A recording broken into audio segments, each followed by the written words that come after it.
Hello my dear friends. आज आप सब इस वीडियो में भारत के राष्ट्रपति के बारे में पार्ट 2 देख रहे हैं। यस्टरडे कल मैंने पार्ट 1 अपलोड कर रखा है। आप वीडियो के प्लेलिस्ट में जाकर वहां पार्ट 1 देख सकते हैं। आज के इस वीडियो में राष्ट्रपति से रिलेटेड जो पॉइंट इंक्लूड किया है वे हैं राष्ट्रपति की शक्तियां, जो कि इस प्रकार होती हैं: प्रशासनिक शक्तियां, सैन्य शक्तियां, विधायी शक्तियां, वित्तीय शक्तियां और न्यायिक शक्तियां। अगला पॉइंट है राष्ट्रपति की वीटो शक्ति और आखिरी में आपातकालीन शक्तियां। तो देर न करते हो दोस्तों, चलिए हम वीडियो को आगे बढ़ाते हैं। वीडियो की शुरुआत राष्ट्रपति की शक्तियां, जिसमें के व्यवस्थापिका अंतर्गत शक्तियां क्या हैं वो हम देखते हैं। भारत का संविधान के अनुच्छेद 79 के अंतर्गत राष्ट्रपति संसद या व्यवस्थापिका का अभिन्न अंग है। अनुच्छेद 80 का 2 के अंतर्गत राष्ट्रपति राज्यसभा में 12 सदस्यों को मनोनीत करता है और 331 अनुच्छेद के अंतर्गत 2 सदस्यों को, जो एंग्लो इंडियन होते हैं, लोकसभा में मनोनीत करता है। अनुच्छेद 85 के अंतर्गत राष्ट्रपति संसद का सत्र आहूत, सत्रावसान और भंग करने का अधिकार रखता है। अनुच्छेद 86 जो बताता है प्रत्येक सत्र के प्रारंभ में तथा नवगठित लोकसभा का पहला सत्र तथा संयुक्त अधिवेशन की अभिभाषण मतलब के भाषण करता है। अनुच्छेद 87 के अनुसार संसद का प्रत्येक वर्ष का प्रथम स्तर राष्ट्रपति अभिभाषित करता है। इसका भाषण मंत्रिमंडल के द्वारा तैयार किया जाता है। वही अनुच्छेद 99 के अंतर्गत राष्ट्रपति प्रोटेम स्पीकर यानी के अस्थायी अध्यक्ष की नियुक्ति करता है। वही अनुच्छेद 110 बताता है धन विधेयक राष्ट्रपति की पूर्व अनुमति से लोकसभा में रखा जाता है। इसे लोकसभा अध्यक्ष प्रमाणित करता है। अनुच्छेद 108 जो बताता है संसद के संयुक्त अधिवेशन को राष्ट्रपति द्वारा बुलाने का अधिकार। अब हम राष्ट्रपति की कार्यपालिका संबंधी शक्तियों को पॉइंट वाइज देख लेते हैं, जो कि अनुच्छेद 53 के अनुसार संघ की कार्यपालिका शक्ति राष्ट्रपति में निहित होती है। अनुच्छेद 74 के अनुसार इसमें मंत्रिपरिषद का वर्णन दिया गया है। संविधान का अनुच्छेद 74 है, इसमें मंत्रिपरिषद का वर्णन दिया गया है। अनुच्छेद 75 बताता है प्रधानमंत्री की नियुक्ति राष्ट्रपति द्वारा की जाती है। वहीं अनुच्छेद 76 में महान्यायवादी की नियुक्ति राष्ट्रपति द्वारा की जाती है, ये दर्शाया गया है, बताया गया है। अनुच्छेद 148 के अनुसार नियंत्रक व महालेखा की नियुक्ति राष्ट्रपति द्वारा की जाती है। अनुच्छेद 155 राज्यपाल की नियुक्ति राष्ट्रपति द्वारा की जाती है, ये 155 अनुच्छेद में बताया गया है। अनुच्छेद 220 कहता है राष्ट्रीय वित्त आयोग की नियुक्ति करने का अधिकार। राष्ट्रपति द्वारा राष्ट्रीय वित्त आयोग की नियुक्ति करने का अधिकार। अनुच्छेद 338 के तहत अनुसूचित जाति अनुसूचित जनजाति आयोग की नियुक्ति करने का अधिकार और अनुच्छेद 340 के अनुसार ओबीसी आयोग की नियुक्ति करने का अधिकार। ये सब कार्यपालिका संबंधी शक्तियां हैं हमारे भारत के राष्ट्रपति की। एक और शक्ति कार्यपालिका संबंधी है उच्चायुक्त व विदेशों में राजदूत नियुक्त करने का अधिकार। विदेशों में राजदूत नियुक्त करने का अधिकार राष्ट्रपति को होता है। राष्ट्रपति की सैन्य शक्तियां, जो कि कुछ निम्न प्रकार हैं। जैसा कि हम सभी जानते हैं, राष्ट्रपति तीनों सेना का सर्वोच्च कमांडर होता है। राष्ट्रपति तीनों सेना, जिसमें कि थल सेना, वायु सेना और जल सेना का, तीनों सेना का सर्वोच्च कमांडर होता है। न्यायिक शक्तियां कुछ इस प्रकार हैं। अनुच्छेद 124 इसके अंतर्गत मुख्य न्यायाधीश सहित अन्य न्यायाधीश की नियुक्ति करता है। भारत का राष्ट्रपति मुख्य न्यायाधीश सहित अन्य न्यायाधीश की नियुक्ति करता है। अनुच्छेद 216 के अंतर्गत उच्च न्यायालय में मुख्य न्यायाधीश व अन्य न्यायाधीशों की नियुक्ति करता है। अनुच्छेद 72 के अनुसार राष्ट्रपति को माफी प्रदान करने का अधिकार होता है। राष्ट्रपति मृत्युदंड को पूर्णतया माफ कर सकता है या सजा की अवधि बदल सकता है या फिर प्रकृति को परिवर्तित कर सकता है। सजा की जो प्रकृति होती है उसको कम या ज्यादा बदल सकता है। अनुच्छेद 123 के अनुसार राष्ट्रपति को अध्यादेश जारी करने की शक्तियां मिली हैं। भारत के राष्ट्रपति को अनुच्छेद 123 के अनुसार अध्यादेश जारी करने की शक्तियां मिली हैं। सिफारिश मंत्रिपरिषद या मंत्रिमंडल की अधिकतम अवधि 6 माह और 6 सप्ताह की होती है। जब तक संसद सदन नहीं चल रहा हो और ऐसे कानून बनाने की आवश्यकता पड़ जाए जो अपरिहार्य मतलब अत्यंत ही आवश्यक हो, तो राष्ट्रपति अध्यादेश जारी कर सकता है। इसमें संसद के कानून के बराबर शक्ति होती है। राष्ट्रपति के पास संसद के कानून के बराबर की शक्ति होती है। राष्ट्रपति की आपातकालीन शक्तियां ये काफी महत्वपूर्ण है, जो कि कभी न कभी प्रत्येक एग्जाम में पूछे जाते रहा है। दोस्तों, एक बात आपसे कहना चाहूँगा, आप अभी तक अगर सब्सक्राइब नहीं किया है चैनल को तो ज़रूर कर लें और वीडियो को लाइक भी कर दें। इससे हमें वीडियो बनाने में मोटिवेशन मिलता है।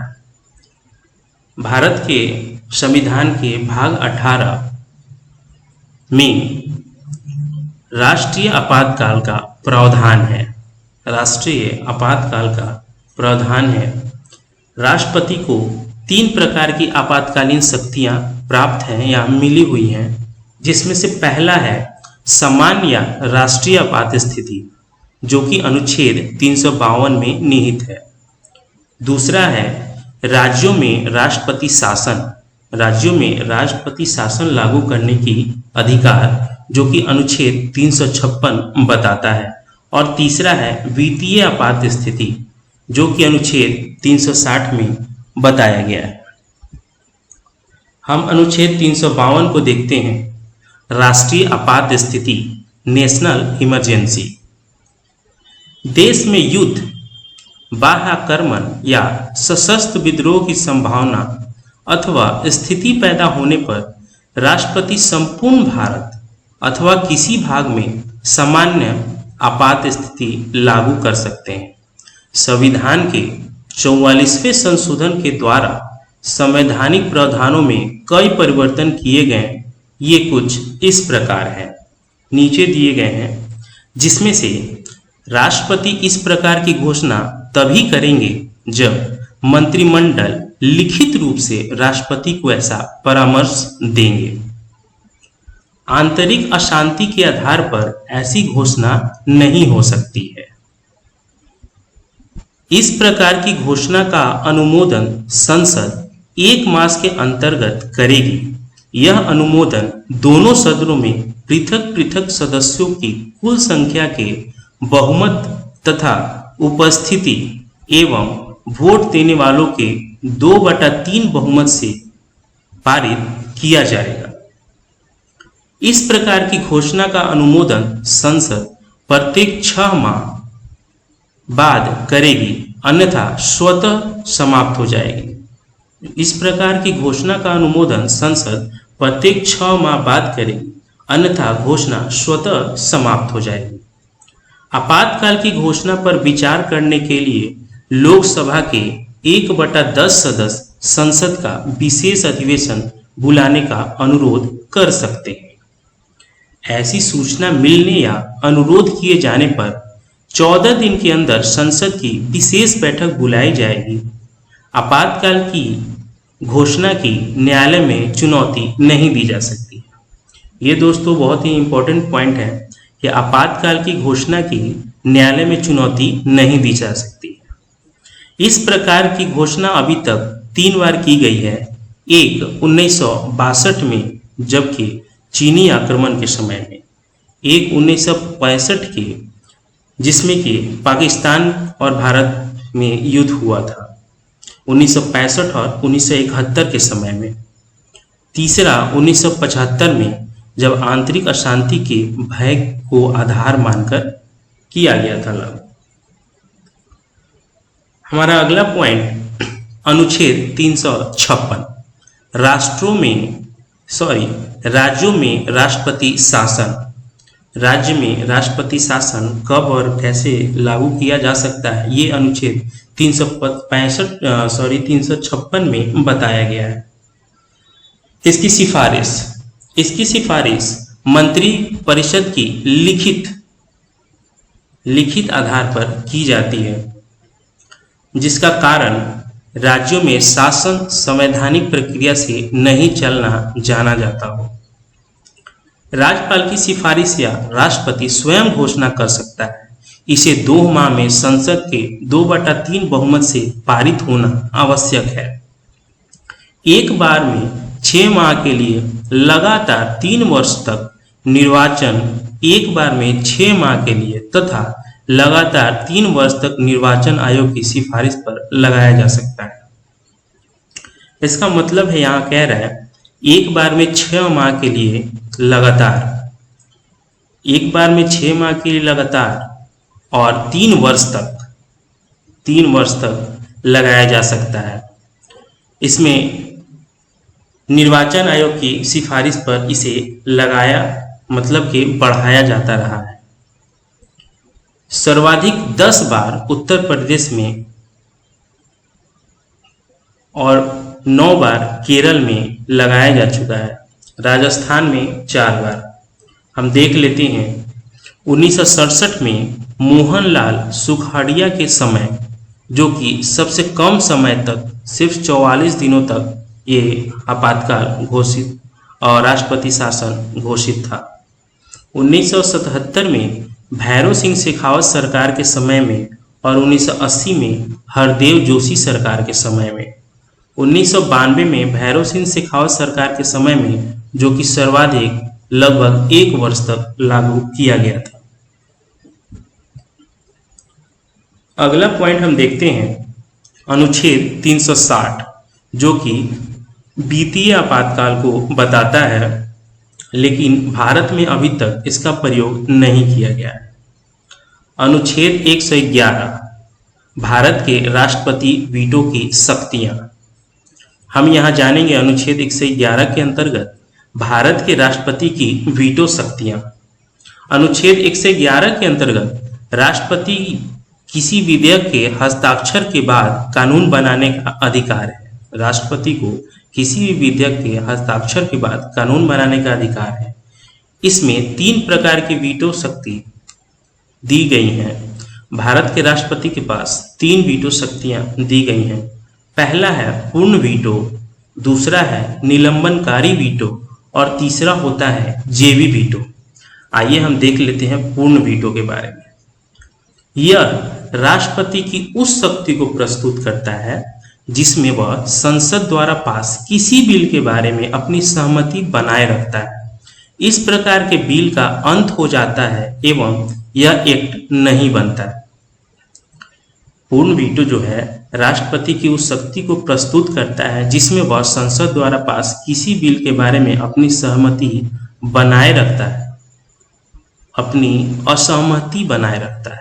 दोस्तों यहाँ पर असहमति होगा, असहमति बनाए रखता है। इस प्रकार के बिल का अंत हो जाता है एवं यह एक्ट नहीं बनता है। सन 1954 में राष्ट्रपति डॉक्टर राजेंद्र प्रसाद ने पेप्सू एप्रोप्रिएशन बिल को के संदर्भ में अपनी राय रोक कर रखी। बिल पास तब हुआ जब राष्ट्रपति शासन लागू था। पुनः सन 1991 में राष्ट्रपति आर वेंकटरमन ने अपनी सहमति सांसदों का वेतनमान, भत्ता एवं पेंशन के संबंध में रोक रखी थी। बिल संसद के द्वारा पास किया गया लोकसभा भंग होने से एक दिन पूर्व। इसके लिए राष्ट्रपति की पूर्व स्वीकृति प्राप्त नहीं की गई थी। एक अगला है निलंबनकारी वीटो। इसमें है बिल को पुनरावलोकन के लिए भेजा जाना, जो एक समान बहुमत के द्वारा विधानसभा में लाया जाता है। अगला है हमारा और अंतिम जेवी वीटो। इस मामले में राष्ट्रपति बिल को न प्रमाणित करता है, न अस्वीकृत करता है और न वापस लेता है। वह एक अनिश्चित समयावधि के लिए बिल को विचाराधीन रखता है। सन 1986 में राष्ट्रपति ज्ञानी जैल सिंह ने इंडियन पोस्ट ऑफिस संशोधन एक्ट 1986 के अनुसार जेवी वीटो का प्रयोग किया। 24वें संविधान संशोधन अधिनियम 1971 के अनुसार राष्ट्रपति हेतु यह अनिवार्य कर दिया गया है कि वह संविधान संशोधन अधिनियम के अनुसार अपनी सहमति दे। संविधान के अनुच्छेद 123 के अंतर्गत जब संसद के दोनों सदनों का अधिवेशन न हो तो राष्ट्रपति अध्यादेश का प्रकाशन कर सकता है। तो ये थे दोस्तों पूरे राष्ट्रपति के बारे में 2 पार्ट में हमारा वीडियो। आपसे निवेदन है कि आप दोनों पार्ट ध्यानपूर्वक पढ़ेंगे और देखेंगे। वीडियो को देखने के लिए बहुत बहुत धन्यवाद।